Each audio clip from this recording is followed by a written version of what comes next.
Hi hello welcome to தேடை reports. இப்போ நம்ம பார்க்க போகிறது மதிமாறன் திரைப்படத்தினுடைய விமர்சனத்தை பற்றி தான் பார்க்க போகிறோம்.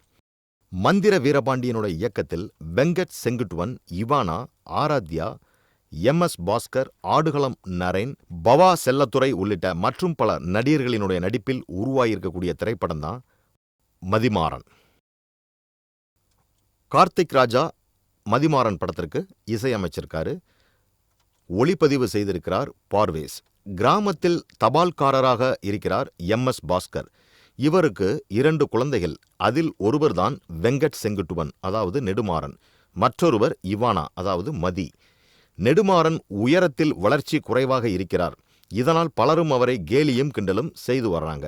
ஆனால் அவர் எதை பற்றியுமே கவலைப்படாமல் தனது முழு திறமையும் படிப்புலையும் அவர் செய்யக்கூடிய அறிவிலையும் தொடர்ந்து நிரூபித்து கொண்டே வர்றாரு. இவருக்கும் கல்லூரி தோழியான ஆராத்யாவிற்கும் காதல். இப்படி செல்கிறது இவர்களுடைய வாழ்க்கை. ஒரு நாள் இவானா தனது கல்லூரி பேராசிரியரோடு ஓடி போயிட்டார் அப்படின்ற செய்தி அறிஞ்சு வீட்டில் ரொம்ப எல்லாருமே அதிர்ந்து போகிறாங்க. ரொம்ப கடும் மன உளைச்சலில் இருந்த எம்.எஸ். பாஸ்கரும் அவரது மனைவியும் தூக்குமாட்டி கொண்டு இறந்துடுறாங்க. செய்வதறியாது திகைத்து நிற்கிறார் நெடுமாறன். கோபத்தோடு தனது சகோதரியை காண சென்னை புறப்படுறாரு.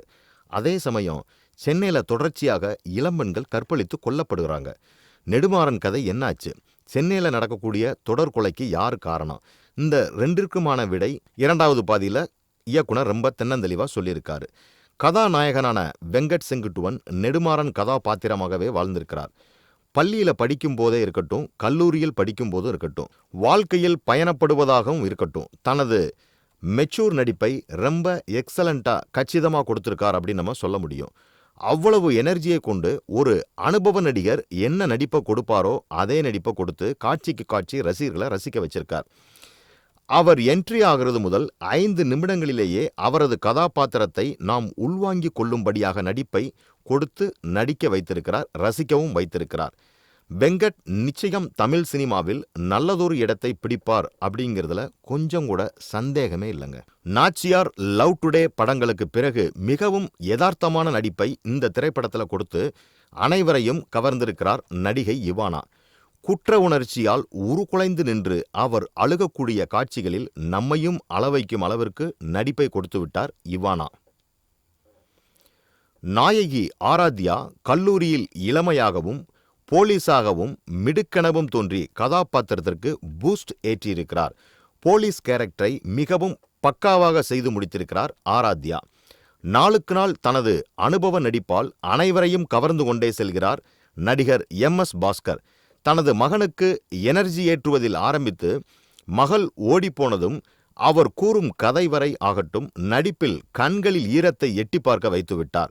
மிகவும் அழகான ஒரு வாழ்வியலை கொண்டு வந்து கண்முன்னே நிறுத்தி அதில் உயிரோட்டமான திரைக்கதையை அமைத்து விருந்தாக கொடுத்த மதிமாறனை படைத்திருக்கிறார் இயக்குனர் மந்திர வீரபாண்டியன். 2023ஆம் ஆண்டின் இறுதியில் தமிழ் சினிமாவின் ஒரு மிகச்சிறந்த படைப்பை கொடுத்து டாப் லிஸ்ட் இயக்குனர் வரிசையில் இணைந்து விட்டார் மந்திர வீரபாண்டியன். அடுத்து என்ன நடக்கும் என்ற ஒரு தேடுதலை படம் முழுக்க வைத்திருந்து படத்திற்கு ஒரு மிகப்பெரிய பலம் கொடுத்திருக்கிறது. கிளைமேக்ஸ் சற்று ரொம்பவும் ஷார்ப்பாக முடித்திருந்தால் இன்னும் கூடுதல் பலம் ஏற்றியிருக்கக்கூடும். மதியும் நெடுமாறனும் இறுதியில் வந்து சேர்ந்த இடம் மனசுக்கு டச் தான். இறுதியில் போஸ்ட் மாஸ்டரிடம் நெடுமாறன் பேசும் வசனங்கள் கிளாப்ஸ் தட்ட வைக்கிறது. கார்த்திக் ராஜாவினுடைய இசையில் பாடல்கள் ரசனைதான். பின்னணி இசையும் படத்திற்கு கூடுதல் வலு சேர்த்துள்ளது என்றே நாம் சொல்ல முடியும். ஒளிப்பதிவு படத்திற்கு மிகவும் தூணாக நிற்கிறது. மதிமாறன் மிக்கவும் பலமானவன் என்பதை மீண்டும் நிரூபித்து ஏற்கிறார் இயக்குனர். இந்த மாதிரி சினிமா செய்திகளை உடனுக்குடன் தெரிந்து கொள்ள தேடை ரிப்போர்ட்ஸை பாருங்க. கமெண்ட் பண்ணுங்க, லைக் பண்ணுங்க, ஷேர் பண்ணுங்க, சப்ஸ்கிரைப் பண்ணுங்க.